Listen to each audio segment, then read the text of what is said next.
Hey crafters, it's Jen Evers with Quality Crafts, and today I got a challenge. It wasn't technically a challenge, but I took it as one.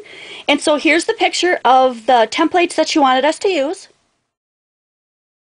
And now I'm going to show you how I put a card together using those templates. I went ahead and finagled them, and by finagle I mean I loaded these into my Cameo software, and then I stretched them out this way and I stretched them out this way to create a look that I wanted that would fit on the card the way I thought that it should look. And then I cut them out in different colors. I used a pattern paper, a black, a red, and then a white oval so I could put a sentiment on. And then I grabbed some of these that I had already pre-cut and I cut them down just a little bit because I didn't want to use the whole thing. So this is kind of like the tip. So hang around for the process video and I'll show you how I put this card together. Oh, one more thing. I used the Cuttlebug brand embossing folder for the background of the white here, and it's houndstooth.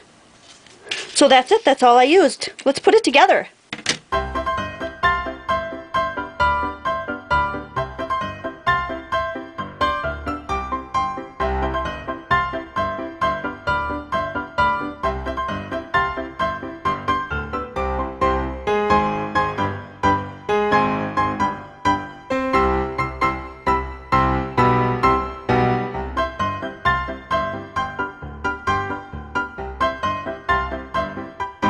I think this card needs just a little touch of something else.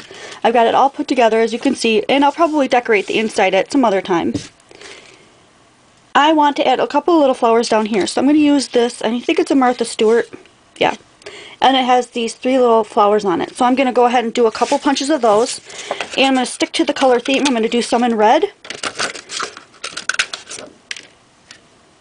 Not sure how many I'm going to use, so I'm going to cut a bunch because I can use them later if I don't end up using them now. And then some in a light blue.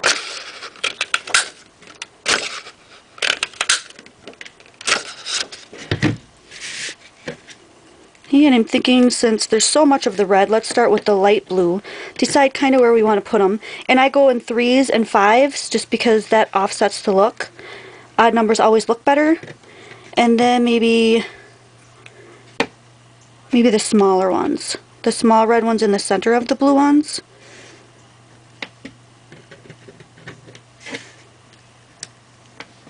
That looks kind of cute, but I totally think that they need dimension to really pull them out. So I'm going to pull out my soup can. I think it's supposed to be a mouse pad, but it's awfully tiny, and I used the back of it to round my flowers. And I've got a couple of these little tools that I'm going to use. So we're going to go ahead and we're going to round the big ones first.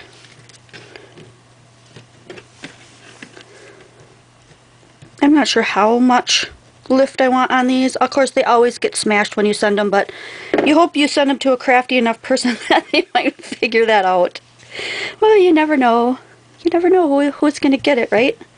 And then these can just be pushed in the center because they're pretty tiny.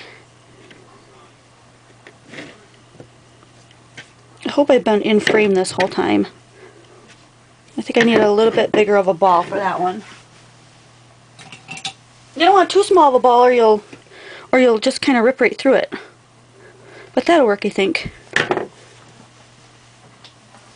And I'm going to use my trusty little teeny tiny gluer to put those right in the center of those blue flowers. Ooh, I got the dropsies today.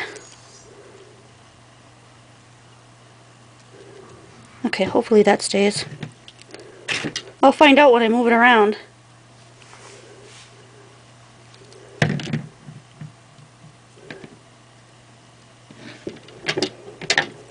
can only use these guys to squash them in there so that they stay down.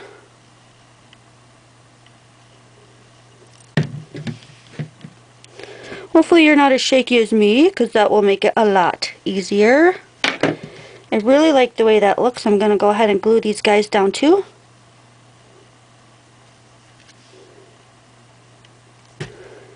I'm trying to sort of alternate where the leaves go so they don't all look like they've been pre-put. How do you explain that? You know what I mean? So they don't all look like fake. You want them to look kind of realistic. And real flowers don't have all of their petals going exactly the same way. So let's think about the center of those. I'm thinking maybe just a little dot of white in there, but I don't want to use pearl, so I'm going to go ahead and use something wet. And I have, let's see, what is this stuff called? White enamel accents. I'm going to get really close and I'm going to put a dot of this in each flower. Now anytime you use something like this that's been in a bottle, I shake it up and I always put it on a piece of test paper first, because you never know what you're going to get. You might get a bunch of oil or anything because it's separated. You just don't know. So mine looked okay, so I'm going to go ahead and put a dot of that in each one. And my first dot wasn't quite big enough. Oh, this is really goopy. I'm thinking I must not use this enough. Alright, I think that turned out really cute. Let me see if I can pull it up just a little bit so you can get a better look. And I will definitely put some pictures at the end of the video. I hope you enjoyed this little kind of tutorial, the way I put this card together. Give me a big thumbs up if you like my videos. And I'll see you guys next time.